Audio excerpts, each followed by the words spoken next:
Hello everyone, welcome back. If the search function in the calendar app is not working and you get no event whatever you search, today in this video I'm going to show you how to fix this issue. So without wasting any time, let's get started. The first thing that we have to do, we have to check the iCloud setting for calendar. To check that, first launch settings, then tap on your profile icon. Here we have to tap on iCloud.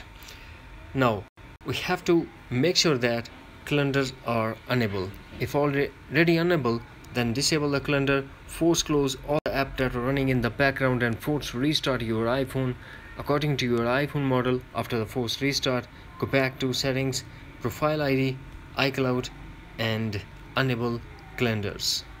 Thing that we have to do, we have to turn off calendars under mail and turn it back on. For that, launch settings, scroll, find and tap on mail. Here we have to tap on accounts and tap on your mail account.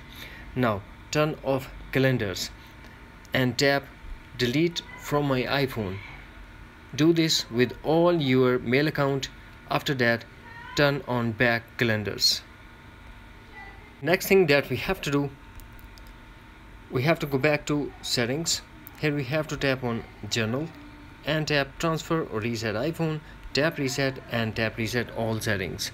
This process will delete all your customized setting to default setting, but no data or media will be deleted. Now put iPhone passcode and tap again reset all settings to confirm. Go back to journal and tap software update and update your iPhone to a latest iOS version if available. That's it. Hopefully friends, you found this video helpful, so please do like, share and subscribe. Thanks for watching. Take care. Bye bye.